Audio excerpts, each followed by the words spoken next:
Alors, dans cette vidéo, on va résoudre l'exercice suivant. On va calculer le pH du mélange qui contient du HCl 0.10 mol par litre, du CH3COH 0.62 mol par litre et du NaOH 0.80 mol par litre. Comme d'habitude, on commence par déterminer ce qu'on a en solution. HCl, c'est un acide fort.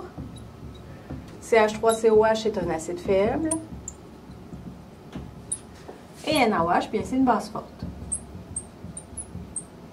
La prochaine étape dans ce type de résolution de problème, on regarde s'il y a une neutralisation qui va pouvoir se produire. Dans ce cas-ci, comme on a deux acides et une base, bien, il va y en avoir une, ça c'est bien certain.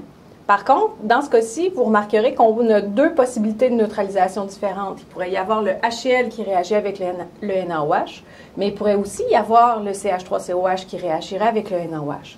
Dans ce temps-là, comment on fait pour déterminer laquelle va se produire? On applique la règle suivante, c'est-à-dire que le meilleur acide réagit avec la meilleure base. Alors ici, le meilleur acide, ça sera bien évidemment le HCl puisqu'il s'agit d'un acide fort. Et bien, la meilleure base, on n'en a seulement qu'une, donc ça sera avec le NaOH. Alors on va faire notre neutralisation.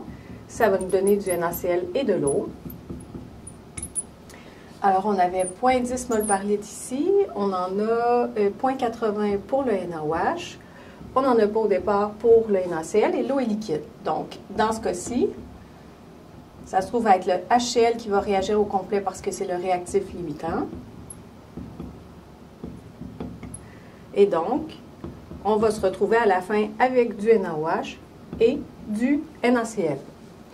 Et là, ben, on fait comme à l'habitude, une fois qu'on a terminé notre neutralisation, on se repose les mêmes questions. Qu'est-ce qui me reste en solution? Et bien là, maintenant, du HCl, il n'y en a plus, vous voyez, on l'a tout utilisé. Il nous reste du NaOH qui est une base forte, NaCl est un sel neutre, mais il nous reste encore du CH3COH. Donc, comme j'ai encore une base et un acide en solution, bien, il va y avoir une seconde neutralisation qui va se produire. Alors, on la fait. Dans ce cas-ci, on a CH3COH. Qui va réagir avec notre NaOH qui est la base. On va obtenir du CH3CONA plus de l'eau.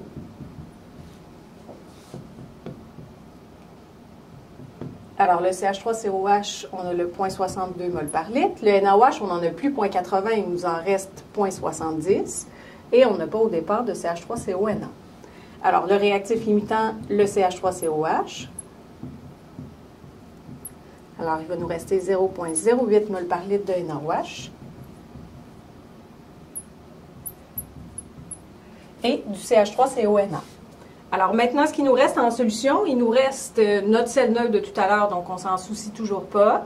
Il va nous rester NaOH qui est la base forte et on a aussi du CH3CONA qui est une base faible. Donc là, ce qu'on a en solution, on a un mélange de base forte avec une base faible. Donc, ce qu'on fait dans ce temps-là, on commence toujours par considérer le fort. Alors, maintenant, ce que je vais faire, je vais commencer par la dissociation de la base forte. Ensuite de ça, je vais m'occuper de la base faible. Donc, on continue. NaOH, comme c'est une base forte, une seule flèche. Na plus et OH-. Donc, initialement, on en a 0.08. Comme c'est une base forte, elle se dissocie complètement. Elle va donc nous donner 0.08 mol par litre de OH-, qu'on va considérer dans le calcul du pH de notre base faible. Donc, si j'écris maintenant, vous savez, dans CH3CONA, le Na est un ion spectateur. Donc, je vais écrire seulement CH3CO-.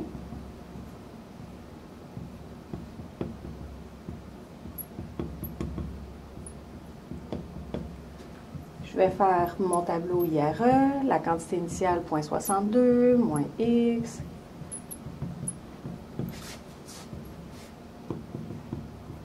Et ben, du OH-, j'en ai déjà, j'en ai 0.08 mol par litre.